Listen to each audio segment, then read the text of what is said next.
പക്ഷേ ഈ കാര്യം ഇപ്പം നിങ്ങളെ അറിയിച്ചിട്ടില്ലെങ്കിൽ ചിലപ്പോൾ ഭാവിയിൽ എല്ലാവരും ദുഃഖിക്കേണ്ടി വരും. അപ്പോൾ 1 ലക്ഷം ഇന്ത്യൻ മണി ഒരു കാരണവശാലും മൗറീഷ്യസ് സ്റ്റുഡൻസിൽ കിട്ടില്ല. നമ്മുടെ നാട്ടിൽ ഏകദേശം 10 ലക്ഷം ഇന്ത്യൻ റുപ്പി വരെ ഫൈൻ അടയ്ക്കാവുന്ന രീതിയിലേക്ക് ആ കേസ് പോകും. അപ്പൊ പല സ്കാംസ് നടന്നിട്ടാണ് ഇവിടേക്ക് പിള്ളേർ എത്തുന്നത്. അതിൽ 3-4 കോളേജ് തുറന്നു പറയാലോ ബ്ലാക്ക് ലിസ്റ്റഡ് ആണ്.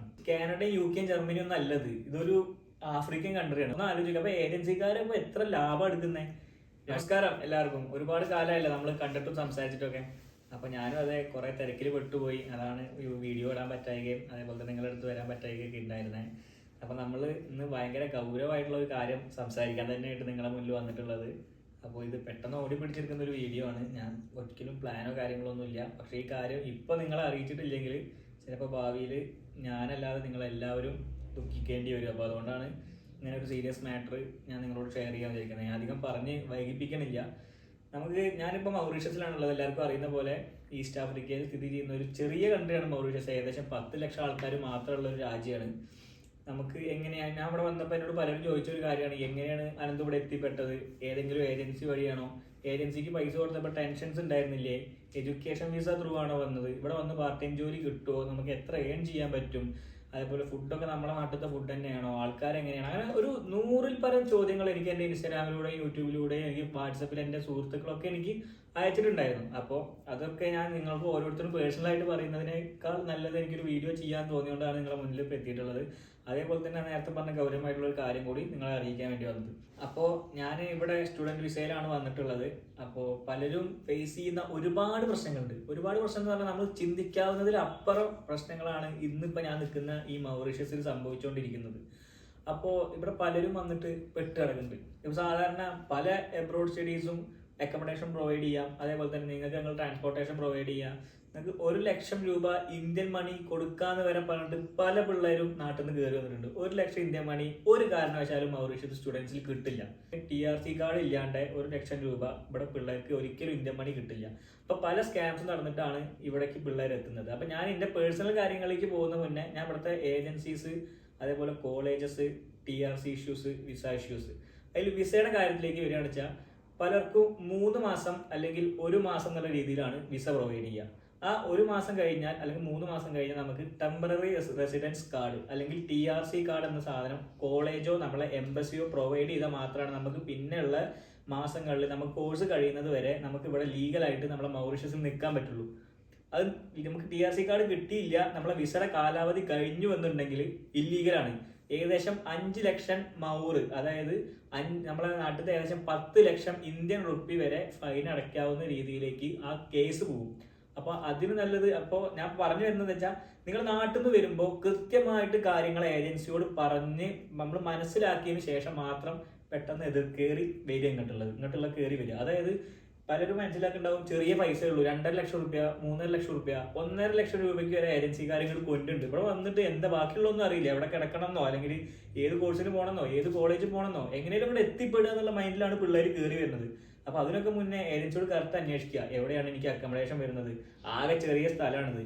ഞാൻ പറഞ്ഞില്ലേ, ആകെ 10 ലക്ഷം ആൾക്കാരുള്ള ഒരു രാജ്യത്തിൽ നിങ്ങൾ വന്നിട്ട് പെട്ട് കിടക്കൊന്നുമില്ല. പക്ഷെ എന്താ ഞാൻ പറഞ്ഞു വെച്ചാൽ നിങ്ങൾ വരുന്ന സ്ഥലം ഏതാണെന്ന് കറക്റ്റ് മനസ്സിലാക്കുക, ഏത് കോളേജാണെന്ന് മനസ്സിലാക്കുക, ഏത് കോഴ്സാണെന്ന് മനസ്സിലാക്കുക, കോഴ്സിന്റെ ഡ്യൂറേഷൻ മനസ്സിലാക്കുക. ഇപ്പോൾ ഇവിടെ പൊതുവെ ഉണ്ടാകുന്ന ഒരു സ്കാമിൽ അടുത്തൊരു കാര്യമാണ് ക്രൂയിസ് മാനേജ്മെന്റ് പറഞ്ഞിട്ട് ഒരു കോഴ്സ് നടക്കുന്നുണ്ട്. ആ കോഴ്സ് എന്താണെന്ന് വെച്ചാൽ ഇവരോട് പറഞ്ഞു വെച്ചാൽ 6 മാസം ഇന്റേൺഷിപ്പ്, 1 കൊല്ലത്തെ കോഴ്സാണ്. 6 മാസത്തെ ഇന്റേൺഷിപ്പ്, 6 മാസം നിങ്ങൾക്ക് ക്രൂയിസിൽ നമ്മുടെ സാധാ സ്റ്റഡീസ് എന്നാണ് പറഞ്ഞിട്ടുള്ളത്. അപ്പൊ ക്രൂയിസിൽ ഇവരെ മനസ്സിലാന്ന് വെച്ചാൽ കപ്പലിൽ ഇങ്ങനെ യാത്ര ചെയ്യാൻ, നമുക്ക് വേറെ രാജ്യത്ത് പോകാന്നുള്ള മൈൻഡിലാണ് ഈ പരിപാടിക്ക് ഇവർ പിള്ളേർ വരുന്നത്. പക്ഷെ എന്താണെന്ന് വെച്ചാൽ അവിടെ അതൊന്നും നടക്കണില്ല. 1 കൊല്ലം പിള്ളേരെ പഠിപ്പിച്ചിട്ട് ചെറിയ എന്തോ സർട്ടിഫിക്കറ്റ് കൊടുത്തിട്ട്, ഒരു വാല്യൂ ചെയ്യാത്ത എന്തോ സർട്ടിഫിക്കറ്റ് കൊടുത്തിട്ട് പിള്ളേർ തിരിച്ചു പോവാണ്. എത്ര ലക്ഷം കൊടുത്ത്? 4 ലക്ഷം, 5 ലക്ഷം. പിന്നെ അതിന് പുറമെ ഇവിടുത്തെ ചെലവ്, അക്കോമഡേഷൻ ഒക്കെ കഴിയുമ്പോൾ തന്നെ പിള്ളേർ 6 ലക്ഷം ഉറുപ്പ് കൊടുത്തിട്ട് ഒരു സർട്ടിഫിക്കറ്റ് കൊടുത്തിട്ട് പറഞ്ഞേക്കേണ്ട, ഇന്റേൺഷിപ്പ് കൊടുക്കണില്ല ഇവിടുത്തെ ആൾക്കാർ. അപ്പൊ അങ്ങനെ പല സ്കാമും നടക്കുന്നുണ്ട്.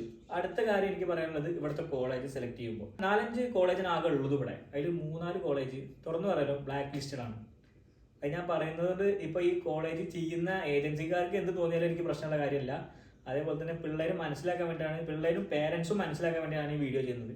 അപ്പോൾ ഈ കോളേജ് ബ്ലാക്ക് ലിസ്റ്റ് ആണോ അല്ലേ എന്ന് നമുക്ക് ഗൂഗിൾ ചെയ്താലോ അല്ലെങ്കിൽ ഏജൻസിക്കാരോട് ചോദിച്ചാലോ അവർ പറഞ്ഞു തരില്ല. ഏജൻസിക്കാർ പറയും നല്ല കോളേജാണ്, നിങ്ങൾ എന്താണ് സെലക്ട് ചെയ്തത്, കാരണം ചെറിയ ഫീസേ ഉള്ളൂ, പിള്ളേർക്ക് അവിടെ എത്തിപ്പെട്ടാൽ പിന്നെ ബാക്കി നമുക്കത് ചെയ്യാലോ. ഇവിടെ വന്നിട്ട് ഒന്നും ചെയ്യാൻ പറ്റില്ല. കോളേജിക്ക് ഫീസ് അടച്ചു കഴിഞ്ഞാൽ കോളേജിൽ പഠിച്ചേ പറ്റുള്ളൂ. ഇപ്പൊ എനിക്ക് അറിവിലുള്ള 2-3 ആൾക്കാർ ഇവിടെ വന്നിട്ട് കോളേജ് ബ്ലാക്ക് ലിസ്റ്റ് ആണ്, എനിക്ക് സർട്ടിഫിക്കറ്റിന് വാല്യൂ ഇല്ല, തിരിച്ച് നാട്ടിൽ പോകേണ്ട അവസ്ഥയാണ്. നാട്ടിലത്തെ 30,000-40,000 രൂപ കൊടുത്ത് ഫ്ലൈറ്റ് കയറി ടിക്കറ്റ് ചാർജ് ഒക്കെ എടുത്ത് ഇവിടെ വന്നിട്ട് കോളേജ് ബ്ലാക്ക് ലിസ്റ്റ് ആണെന്ന് അറിയുമ്പോൾ പിള്ളേർക്ക് ഉണ്ടാവുന്ന മൈൻഡ് സെറ്റ് ഉണ്ട്. കാരണം 100 പ്രതീക്ഷയോടെയാണ് വീട്ടുകാരും പിള്ളേരും കൂടിയിട്ട് അവിടെ നാട്ടിൽ നിന്ന് പെട്ടിയും കിടക്കൊക്കെ എടുത്ത് മൗറീഷ്യസിലേക്ക് എത്തുന്നത്. ഇവിടെ വന്നിട്ട് ഇങ്ങനെ ഒരു കോളേജും ഇല്ല, കോളേജും സർട്ടിഫിക്കറ്റിന് വാല്യൂ ഇല്ല എന്നൊക്കെ അറിയുമ്പോൾ തകർന്നു പോവാണ്. അത് ഞാൻ പറയുമ്പോൾ നിങ്ങൾക്ക് എത്രത്തോളം മനസ്സിലാവുന്നുണ്ടെന്ന് എനിക്കറിയില്ല. അപ്പം അത്രയും കെയർ ചെയ്തിട്ട് വേണം നിങ്ങൾ ഓരോ കാര്യങ്ങളും തീരുമാനം എടുക്കാൻ വേണ്ടിയിട്ട്. അപ്പോൾ ഞാൻ ഇതിങ്ങനെ പറയുമ്പോൾ നിങ്ങൾ വിചാരിക്കുന്നുണ്ടാവും ഇവൻ നെഗറ്റീവ് പറയാൻ വേണ്ടി വന്നിരിക്കുകയാണോ, പിന്നെ എന്ത് കണ്ടിട്ടാ പിന്നെ ഞാൻ ഈ കൺട്രിയിലേക്ക് വന്നത് നിങ്ങൾ ചിന്തിക്കുന്നുണ്ടാവും. ഞാൻ മൗറീഷ്യസിലേക്ക് വന്നതിൽ ഒരുപാട് പോസിറ്റീവ് കാര്യങ്ങളുണ്ട്. അപ്പോൾ എന്താണ് ആ പോസിറ്റീവ് കാര്യം, ഏതാണ് ആ പോസിറ്റീവ് കാര്യം എന്നൊക്കെയുള്ളത് അടുത്ത വീഡിയോയിൽ ഞാൻ പറഞ്ഞുതരാം. ഇതിപ്പോൾ എന്താ വെച്ചാൽ ഒരുപാട് ലെങ്ത് ആക്കിയിട്ട് കാര്യമില്ല, നിങ്ങൾ കണ്ടിരിക്കില്ല, ഒരു കാര്യമില്ല. അപ്പോൾ അടുത്ത വീഡിയോയിൽ ഇതിന്റെ പോസിറ്റീവ്സ് മൊത്തം ഞാൻ പറഞ്ഞുതരാം. അപ്പോൾ ഞാൻ പറഞ്ഞതെന്ന് വെച്ചാൽ നിങ്ങൾ ഇങ്ങോട്ട് വരുമ്പോൾ കൃത്യമായിട്ട് ഏജൻസിയോട് കറക്റ്റ് ചോദിച്ചറിയ കാര്യങ്ങൾ. ഏജൻസി ഒരിക്കലും ചില ഏജൻസികളൊക്കെ 7-8 ലക്ഷം രൂപ കൊടുത്ത് മൗറീഷ്യസിൽ വരുന്നുണ്ട്. ആലോചിച്ച് നോക്കി, ഒരു പിള്ളേര് കാനഡയും UK-യും ജർമ്മനിയും ഒന്നും അല്ലത്, ഇതൊരു ആഫ്രിക്കൻ കൺട്രിയാണ്. ഒരു ആഫ്രിക്കൻ കൺട്രിയിലേക്ക് വരണമെങ്കിൽ 8 ലക്ഷം രൂപ ചെലവാക്കിയിട്ട് ഇന്ത്യയിൽ നിന്ന് ആൾക്കാർ വരിക എന്ന് പറഞ്ഞാൽ ഒന്ന് ആലോചിക്കുക. അപ്പൊ ഏജൻസിക്കാരപ്പോ എത്ര ലാഭം എടുക്കുന്നത്? 2.5 ലക്ഷം 3 ലക്ഷം എന്നൊക്കെ പറഞ്ഞിട്ടാണ് പിള്ളേർ വരുമ്പോൾ തന്നെ അവർക്ക് അത്യാവശ്യം ലാഭം ഒരു 30%-40% ലാഭം ഓൾറെഡി ഏജൻസിക്ക് പോയി കഴിഞ്ഞു. അപ്പോൾ ഒരു 8 ലക്ഷം എന്നൊക്കെ പിള്ളേരെടുത്ത് മേടിക്കുമ്പോൾ എത്ര ശതമാനം അവർക്ക് ലാഭമുണ്ട്? ഒന്ന് ആലോചിച്ച് നോക്കിയാൽ എത്ര 8 ലക്ഷം രൂപ ഒരു പിള്ളേരെടുത്ത് മേടിക്കുക എന്ന് പറയുമ്പോൾ തന്നെ അവരുടെ വേറെ ആവശ്യമില്ല, അവർ കമ്പനി നിർത്തി പോകാൻ വെച്ചാൽ അത്രയും പ്രോഫിറ്റ് ആയി അവർക്ക്. അപ്പൊ ഞാൻ പറഞ്ഞു തരുന്ന വെച്ചാൽ നിങ്ങൾ കൃത്യമായിട്ട് അന്വേഷിക്കുക. 2.5 ലക്ഷം 3 ലക്ഷം ഒക്കെ ന്യായമായ റേറ്റ് ആണ്. വിത്തൗട്ട് ഫ്ലൈറ്റ് ടിക്കറ്റ് 2 ലക്ഷം 2.5 ലക്ഷം ഒക്കെ ഓക്കെയാണ്. അതിനപ്പുറത്തേക്ക് ഉണ്ടെങ്കിൽ ഒന്ന് ചിന്തിക്കുക, കോഴ്സിനെ കുറിച്ച് ചിന്തിക്കുക, അതേപോലെ കോളേജിനെ കുറിച്ച് ചിന്തിക്കുക. പിന്നെ കൃത്യമായി ചോദിച്ചറിയാം ഇവിടെ വന്നാൽ എനിക്ക് TRC കിട്ടില്ലേ, അത് വൈകിച്ചു കഴിഞ്ഞാൽ ലീഗലി ഓക്കെ അല്ല. അത് നമ്മൾ വിചാരിക്കുന്ന പോലെ നമ്മൾ സ്റ്റുഡൻ്റ് അല്ല, നമുക്ക് കുറച്ചൊക്കെ മായവും കാര്യങ്ങളൊക്കെ തരും ഇവിടുത്തെ പോലീസുകാർക്ക്. ഒരു ചിന്ത ഉണ്ടാവില്ല അവർക്ക്. ഇവിടുന്ന് ഡീപ്പോർട്ട് ചെയ്ത് പോകാന്ന് പറഞ്ഞാൽ പെട്ടിയും കിടക്കെടുത്ത് പോകാന്നല്ലാണ്ട് വേറൊരു ഓപ്ഷനും ഇല്ല.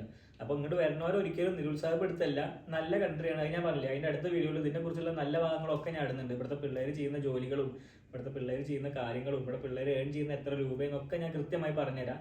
അപ്പോൾ ഈ ഒരു കാര്യം ഇങ്ങോട്ട് വരുന്ന പിള്ളേർ ഒന്ന് മനസ്സിലാക്കുക, ഒന്ന് സബ്സ്ക്രൈബ് ചെയ്ത് ഇടുക. അടുത്ത നല്ല മൗറീഷ്യസ് നല്ല ഭാഗങ്ങളൊക്കെ ഞാൻ പറഞ്ഞുതരാം. Okay, bye bye.